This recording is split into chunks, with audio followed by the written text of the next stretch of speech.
Hello everyone, today I am Rishabh Bhardwaj, Assistant Professor in St. Andrews Institute of Technology and Management, taking the lecture of Automobile Engineering.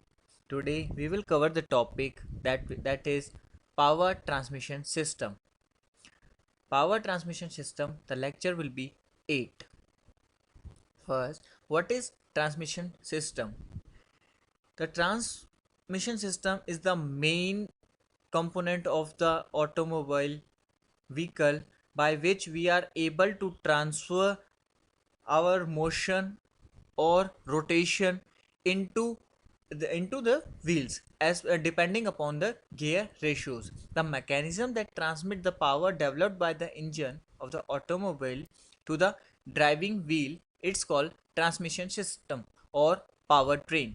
It is composed of the component like clutch, the gearbox, propeller shaft, universal joint, rear axles, wheel and tires.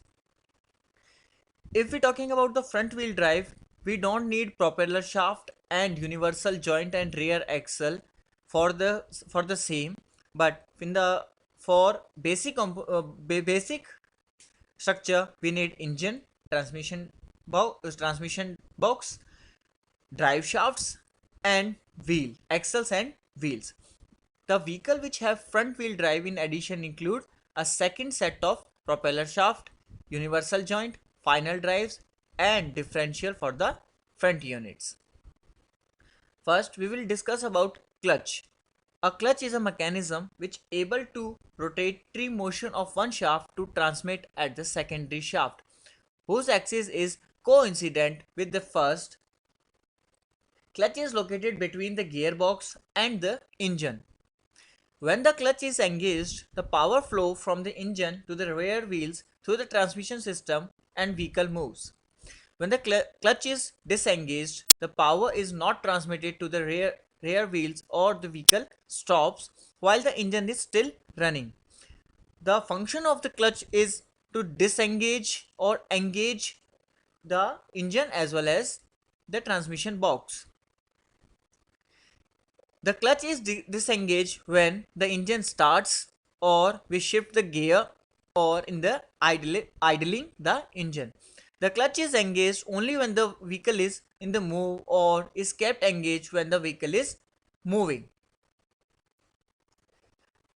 The main purpose or the function of clutch is to permit the engagement and the disengagement of the gear while the vehicle is stationary and the engine is running. To transmit the engine power to the road wheel smoothly without jerks to the transmission system while setting the vehicle in motion. To permit the engaging of the gear while vehicle is in motion without damaging the gear wheels. Now let me discuss about the main characteristic of a good clutch. First we have simple to operate the clutch. We don't need any complexion during the engaging or disengaging the vehicle engine and transmission box. It should be simply and saturated just to operate or to while engaging and disengaging. The power must be transmitted smoothly. There will be no obstacles between them and we do not need any complexion during the transmitting the power. Once clutch is engaged, it must transmit power without slipping. It must disengage accurately and quickly. It must have good heat radiation property as well as it should be balanced during the rotation. It must have long trouble-free life. The duration and the endurance must be high of a good clutch. It must be easy to inspect and adjust and repair. Now we will discuss about the main component of the power transmission system, that is gearbox. The gearbox is necessary in the transmission system to maintain engine speed or we can say torque at the most economical value under all the condition of vehicle movement. An ideal gearbox would provide an infinite range of gear ratios so that the engine speed should be kept at or near the maximum power is developed whatever the speed of the vehicle will be. The main function of the transmission system, that is, help to select torque ratio between engine and wheel to be varied for rapid acceleration and climbing gradients. It provides means of reversal of vehicle motion. It The transmission can be connected from engine by neutral position at gearbox. Let's discuss about the types of gearbox. We have sliding mesh gearbox, constant mesh gearbox, synchromesh gearbox, progressive type gearbox, and epic cyclic gearbox. These are the classification of the gearbox by selecting type of gearboxes, progressive and epic cyclic. First, how can we select the gearbox? Selective type gearbox must be transmission in which any speed can be selected from the neutral position. In this type of transmission, neutral position has to be obtained before selecting any forward or reverse gear. Now we have sliding mesh gearbox.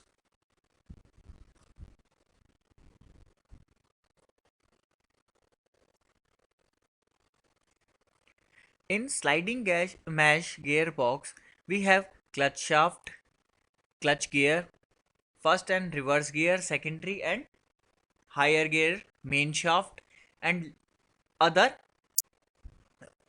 idling gears.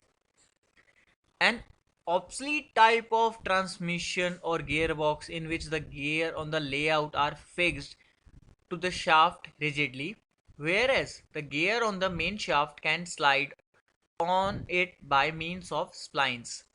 But otherwise, in permanent rotation mesh, the mesh with the shaft. Let's discuss about the construction and the working of sliding mesh gearbox. Sliding mesh gearbox are made with spur gears. The gear in the layout is rigidly fixed. The gear is the main shaft alone can move along the spline. The selector fork moves the gear and moves the perfect mesh with the required gear in the layout shaft. When the gear lever is shifted, a idler gear is provided for reverse gearing. Thus, the power from the clutch shaft is transmitted to the main shaft through the layout. In first gear, the gearbox provides maximum torque at low speed. The smallest gear on the layout engages with the biggest gear in the shaft, thus transmitting high torque. In second gear, the gearbox provides low torque and high speed as compared to the first gear. In third gear, the gearbox provides low torque and high speed when compared to second gear. In fourth gear, the clutch shaft and the main shaft is engaged by dog clutch, thereby the main shaft rotates at maximum speed as the clutch shaft. Reverse gear. When the selecting the reverse gear, the direction of rotation of the output shaft is changed. This is achieved by using an idle gear. The idle gear is meshed between the counter shaft gear and output shaft.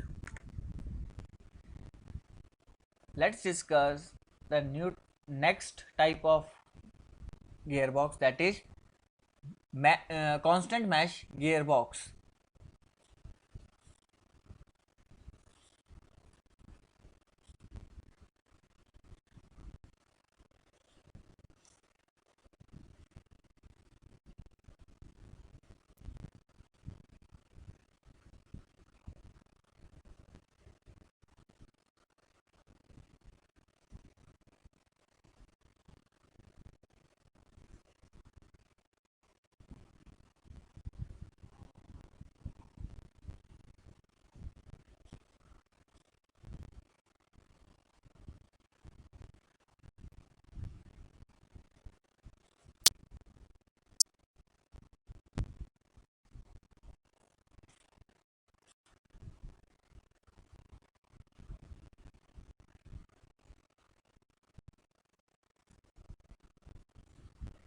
Constant mesh gearbox is a type of transmission in which all or most of the gears are always in mesh with another, as opposed to the sliding gear transmission, in which engagement is obtained by sliding some of the gears along with the shaft into mesh.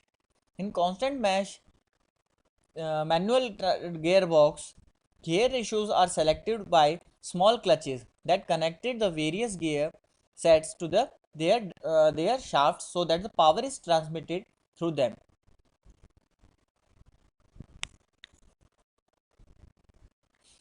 Now we will discuss about the construction and working of constant mesh gearbox. The constant gear mesh gearbox employed helical gear for power transmission. The gear are fixed rigidly in the layout. The gear in output shaft rotates freely without engaging with shaft, thus not transmitting power. The gear in both shafts are always meshed together.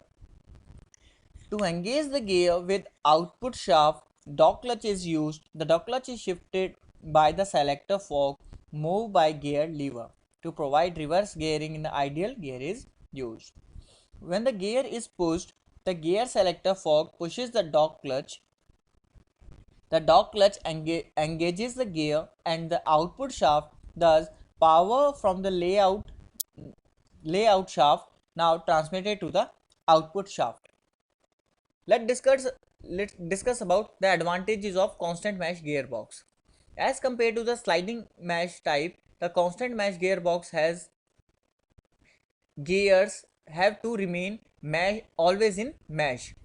It is no longer necessary to use straight spur gears. Instead helical gears are used, which are quieter running.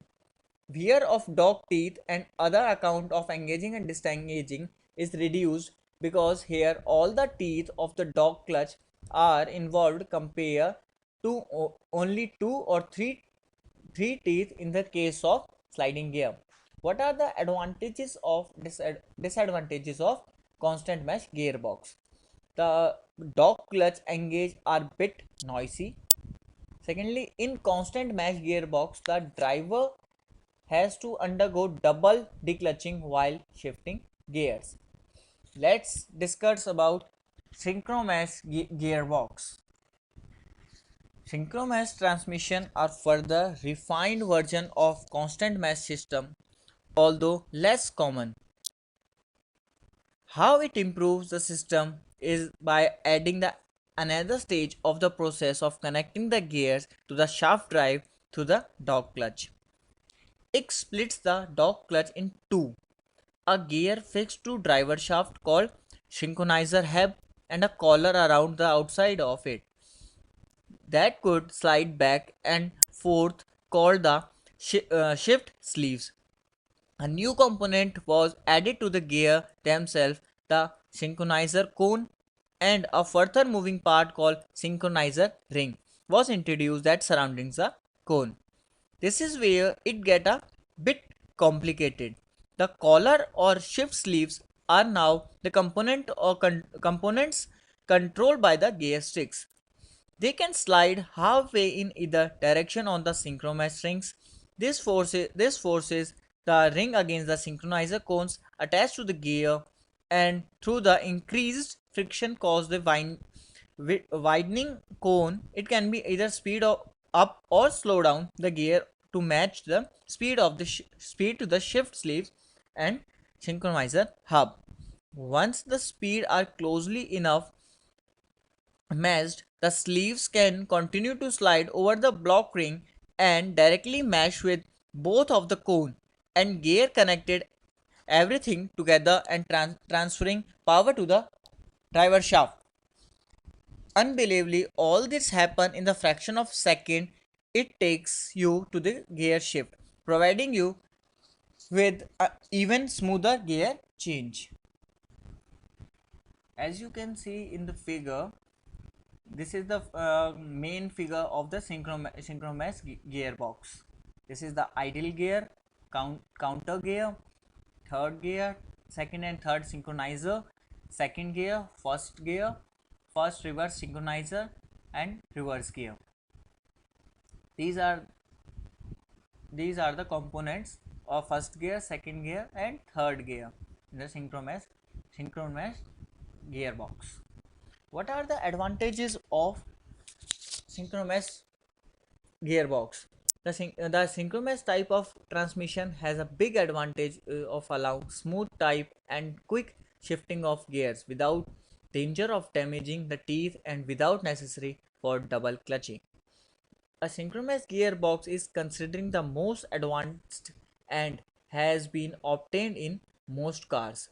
Now, in modern cars, we all generally use the synchronous type of gearbox. What is automatic transmission? It is a transmission which automatically provides varying gear ratios to suit operating condition. In this, gear changes are effectively automatically without manual assistance. For this, we have a basic component diagram, that is engine. Then we have a starter ring, torque converter, input shaft, clutch packs, compound planetary gears, case, extension housing, drive shaft or slip yoke, oil pan, output shaft, valve body, shift lever, hydraulic pump, torque converter, housing, and flex plate. Already we have discussed the component, the main components, that is torque converter, gearbox of planetary types with friction brake pads and multiple disc clutch with operating by hydraulic system. Hydraulic control system. This system has a source of hydraulic pressure, servo units, and control valves. The advantages of this type of gearbox is easy to control. It relieves the driver from fatigue due to the elimination of clutch and a gear control. It is smoothly operated. The numerous number of gears ratio are available. Quick change of gear ratios effect automatically and minimum interruption of power during the gear shift. What are the disadvantages of automatic transmission? That is, these type of transmission are of high cost. It is complicated design, and the complication during the design and possibility of oil leakage. Next, we have a torque converter. For the torque converter, we have engine crankshaft and turbine shaft, housing, and fluid. The most car with automatic transmission use a form of fluid drives known as torque converter. As the name implies, it converts the torque and turning effort of engine into higher torque needed by car at low road speed. An increase in torque has same effect as changing to lower gear. So as a torque converter is also gear reducer, acting like extra set of gears before engine drives reaches gearbox. The same converter we have the impeller, stator, and the turbine. The turbine shifts above, and the stator will remains move it downward, and the impellers will increase their velocity and rise it up. And the stator, this freewheeling, during the freewheeling, the flow will be the stator. There will be no up and downs during the motion. A torque converter also following the jobs. It serves an automatic clutch while transmit engine torque to the transmission input shaft. It absorbs torsional vibration of engine. It acts as flywheel and smoothing out the engine rotation, and it drives oil pump. Epic cyclic or planetary gearbox. For this, we need external gears or internal gears, and the main component will be the sun gear, planetary gear, and a ring gear.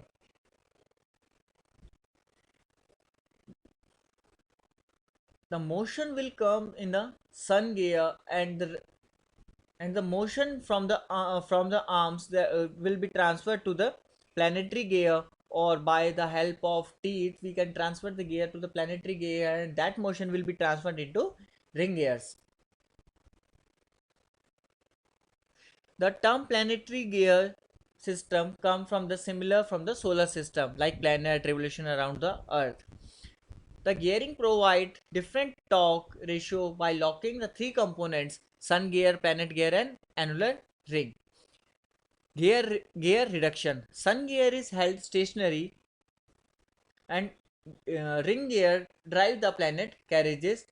Ring gear is locked, and planet gear drives the sun gear. Direct drive. Locking together the sun and the planet gear, the entire planet get rotates at a single unit. Reverse.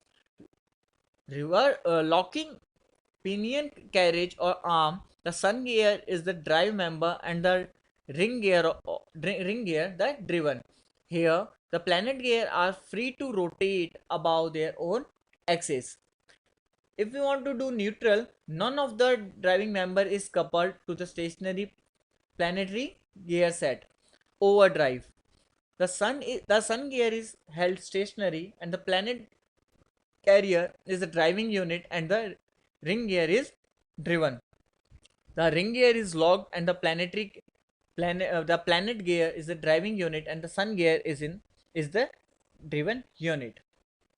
These are the basic components for the overdrive clutch. We have freewheel clutch, sublines over output shaft, planet pinion, input shaft, sun gear, planet gear, and a ring gear.